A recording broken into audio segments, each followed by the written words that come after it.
All right, start of the week, and I come out here and I decided I probably better put a list back up on the wall. It's been a while. So, I got a piece of cardboard out and I started writing stuff down, and it's getting so long now, it's like, golly, there's a lot of work just on that stuff. And this is just some of the little obvious stuff that I don't want to forget and that type of stuff. But anyway, there's lots of little tidbit things that I have to do, and I'd forgot when I went to open up the holes again in the firewall, because those have been welded up. I have a step bit here and it's pretty old, and as I was drilling that, it was kind of chipping the paint around it a little bit for the heater core ports come out of here. That was completely solid. I had to open those up. They're not as large as factory, so I need to go get a brand new step bit for that. So I'll have to make a trip down to Harbor Freight in town to get that. So I actually forgot about that, so I got that wrote down. There's just lots of little things, lots of little fires to put out here. I still need to wire the solenoid. I ordered some connectors to go onto the solenoid wiring.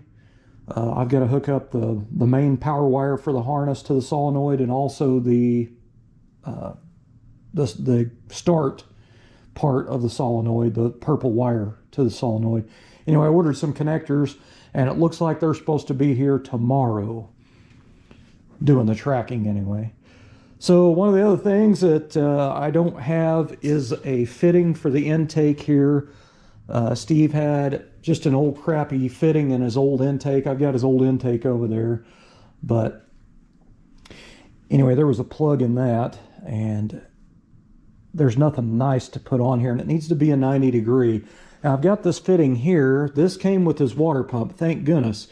So just so you guys know, if you're messing with a short water pump, you're building your car and you haven't completely finished it yet, when you go to put your heater hose port on your short water pump, where it comes out on the pump, you need a long one like this. If you have a really short stumpy one, like the threads start right here and it's only about that long, you can't get a socket on it to get it down in there, and it's really tough to even get a wrench on it to even try to get a little bitty quarter of a turn on it. But fortunately, this fitting came with his water pump, so I have to install it. I had plugs in here so we could start the engine and break it in and all that kind of stuff with coolant in it. But anyway, I've got the coolant drain back out of it because I had the radiator out and all that stuff. I got to put the fitting back in the water pump, but we do not have a fitting for the intake. So I went in and dug out the stuff for my wife's 55, and this is actually her fitting here. It's a chrome-plated aluminum fitting that I got from eBay. It is very, very beautiful quality. And, I don't have any thread sealant on there yet. I just kind of stuck it in there just to check it out. But what I want, since this one's a straight, I wanted this one as a 90. You could put a straight in here. You could put a 45 on there, which the 45 would kick the hose way up. But I think the 90 is perfect for that. But it'll bring the hose out and down, and I can tee it into that one to go back to the heater hose or heater core.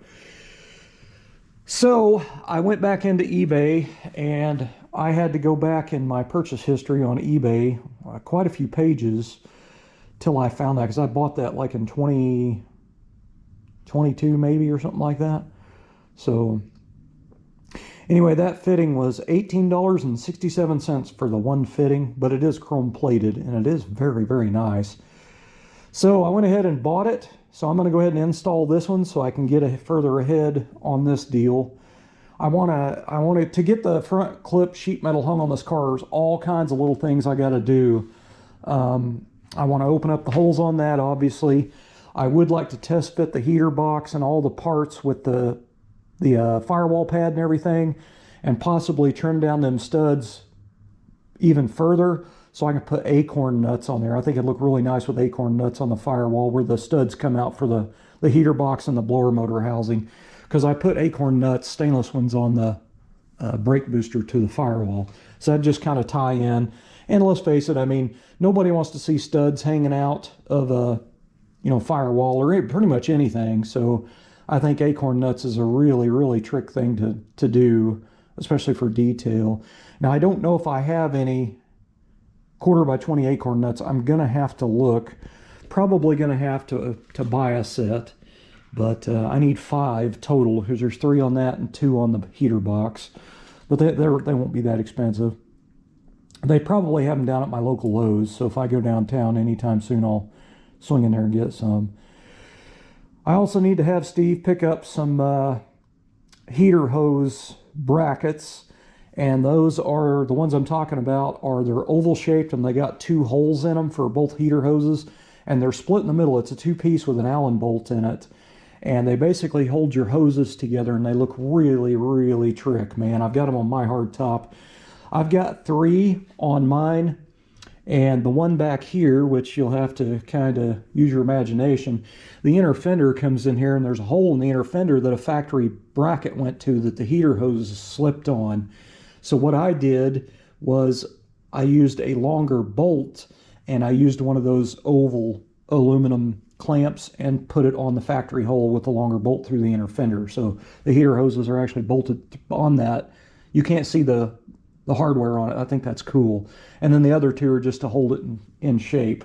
But I don't know if I really need to get 3 for Steve's car. With the way his heater hose is coming out, I may just need to get 1 more.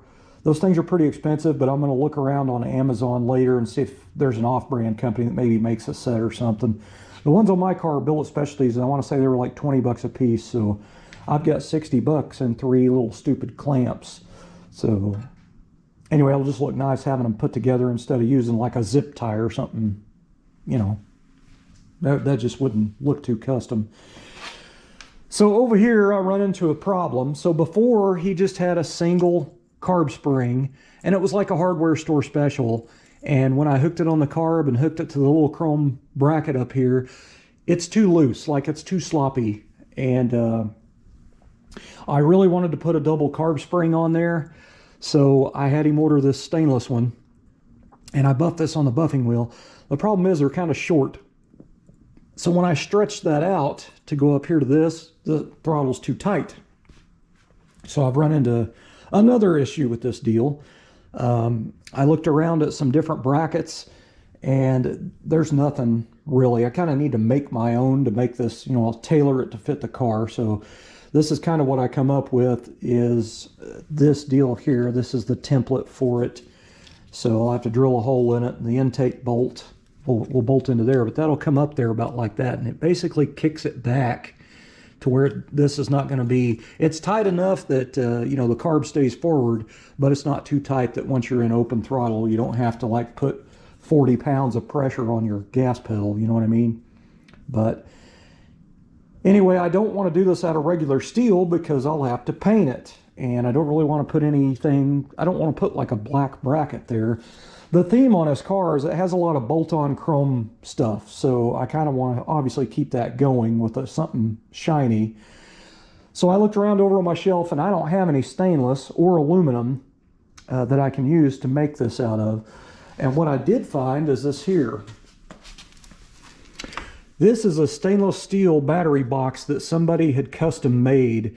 I used to have a 48 Oldsmobile 2-door coupe, and somebody had put in a 350 Buick V8 in it, and they had this box bolted to the Firewall, and it takes a little tiny battery. I mean, this is a little battery box. It takes a little bitty battery.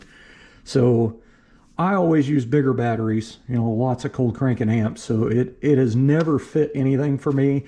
And there's no lid, there's no tie down brackets or anything like that. It's just the battery sits down in there. I think this is about 1/8 inch thick stainless. So what I'm going to do is go ahead and cut this up. And the reason is it's been sitting in here off of that car for about 22 years. That's about how long ago I had that car. So I'm going to go ahead and cut this up for scrap and use it because I'll want to make one for my wife's 55 and probably also my free 2-door post project car. So anyway, I'm just going to go ahead and use that for the material. But doing it this way, cutting this out of that, it's stainless, and I can sand it and buff it, and it'll look like chrome. So to me, it's kind of the perfect way to go. And it's using stuff here You know, Steve would have to buy a bracket, and it's probably not going to fit anyway. They do have a bracket that's shaped like that, and I have one of those here, but the bracket is backwards. Like the curve of the bracket is backwards, and I'm afraid if I turn it, you know, bend it the other direction, and probably break it. So I don't need anything weak like that, you know, on the throttle side of the car.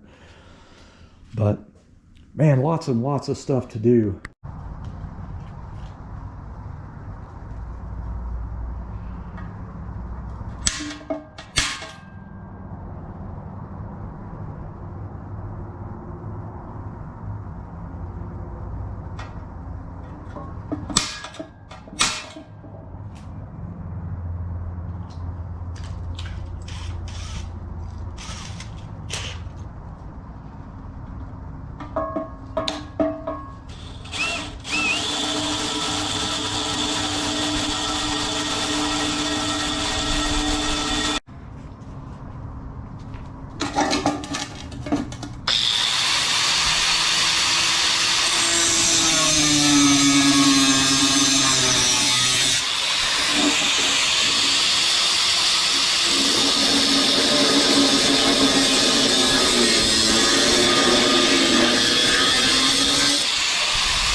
All right, there it is, finished.